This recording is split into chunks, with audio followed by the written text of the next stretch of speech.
দীর্ঘ 5 বছর পর শুরু হলো খুলনায় শিল্প ও বাণিজ্য মেলা। তো এটাই আজকে দেখতে চলে গেলাম। প্রথমে এসেই দেখি এখানে 20 টাকা করে টিকিট কাটা হচ্ছে। তো আমি 2টা টিকিট নিয়ে নিলাম, যেহেতু আমরা 2জন মানুষ স্বামী স্ত্রী। 2টা টিকিট নিয়ে নিলাম প্রথমেই। দীর্ঘদিন করোনার জন্য এই মেলাটা শুরু না হওয়ায় এবার অনেক মানুষের ভিড় হলো এই বাণিজ্য মেলায়।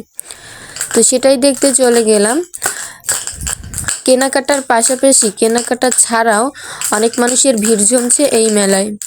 অনেক মানুষই আসছে ঘুরতে।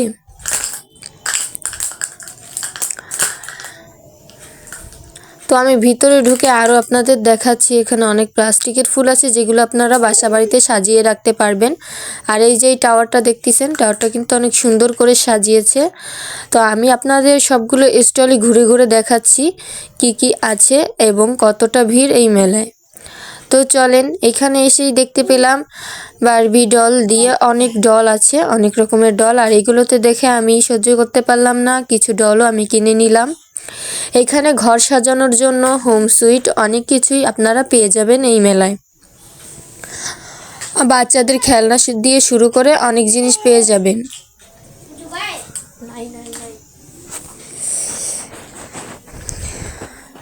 এখানে সংসারের টুকটাক জিনিস আপনারা কিন্তু সবাই পেয়ে যাবেন।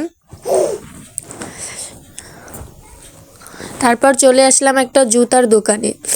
এসে দেখলাম এই স্টলে অনেকগুলো জুতার ডিজাইন আছে, আর যে ডিজাইনগুলো একদম আনকমন।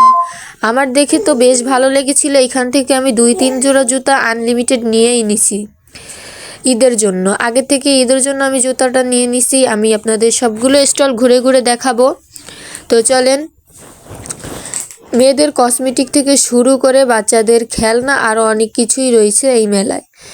বিনোদনের জন্য রয়েছে অনেক জিনিস, গাড়ি রয়েছে, নৌকা রয়েছে, অনেক জিনিস আপনারা পাবেন এই জায়গায়।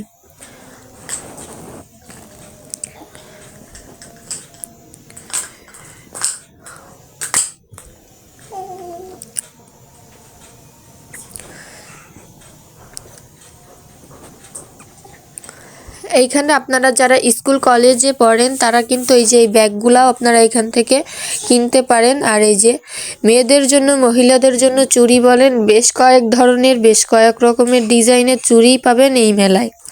অনেক রকমের চুড়ি আছে, এখানে ওয়ালমেট আছে, ঘড়ি আছে, সব ধরনের জিনিস আছে, সব ধরনের জিনিস পাবেন। আর আমরা কিন্তু দেখতেই পেয়েছি এখানে 60 টাকা করে সব জিনিস দিচ্ছে সংসারের। আপনারা যারা নতুন সংসার করছেন তারা কিন্তু এই মেলায় এসে 60 টাকা করে অনেক জিনিস আপনারা অফার প্রাইজে পাচ্ছেন, সেটা নিতে পারেন। 100 টাকায় পাবেন, আবার 120 টাকায়ও পাবেন। তারপরে এখানে এসে আমি কিছু গাউন পছন্দ করে নিলাম। আমার ভিডিও করতে বেশিরভাগই আমার গাউন লাগে, তাই আমি কিছু গাউন পছন্দ করে নিচ্ছি। হাঁটতে হাঁটতে অনেকটা ক্ষুধা লেগে গেল, তাই আসছি খাওয়া দাওয়া করতে। এখন আমি এইখানে 1 প্লেট ফুচকা নিয়ে নিলাম। 1 প্লেট ফুচকার দাম নাকি এখানে 60 টাকা, অথচ দেখেন আমরা বাইরে 1 প্লেট ফুচকা খাই 30 টাকা দিয়ে, আর এখানে মেলায় ডবল দাম নিচ্ছে। যাই হোক, ঘুরতে ঘুরতে আরও কিছু খাওয়ার জন্য খুঁজতেছিলাম। তো এখানে জুস, প্যারিস কেক, আরও অনেক কিছু, আপনাদের স্মোক বিস্কুট রয়েছে। সব থেকে চুজ করলাম স্মোক বিস্কুট খাবো। তো এখানে স্মোক বিস্কুট আমাকে দিয়ে দিল। আর দেখেন এইটা খাওয়ার পর আমার অবস্থাটা কি, মানে আমি একদম ঠান্ডা জিনিস খেতেই পারি না, আর এটা দেওয়ার পর আমার গালটা এত ঠান্ডা হয়ে গেছিলো যার কারণে। আর দেখেন এ কীভাবে খাচ্ছে, ওর কোনো নাই। আর আমি তো খেতেই পারতেছিলাম না স্মোক বিস্কুটটা, কি বলবো আপনাদের। আপনারা হলেও একবার এই মেলায় গেলেও একবার ট্রাই করে দেখবেন। 50 টাকা করে এই স্মোক বিস্কুট। এইখানে হচ্ছিল বাচ্চাদের খেলাধুলা। তারপর হাঁটতে হাঁটতে চলে যাই আর কি আচারের দোকানে, আমার যেটা অনেক পছন্দের। এখানে এসে শুনি 100 গ্রাম আচারের দাম 100 টাকা, এর কোনো কম নেই। আর বাইরে কিন্তু আমরা 100 গ্রাম আচার খাই 40 টাকা দিয়ে। বাপ রে বাপ, কি দাম! যাই হোক, মেলায় সব কিছুরই দাম একটু বেশি আমার যা মনে হলো। আপনারা একদিন ঘুরে দেখবেন।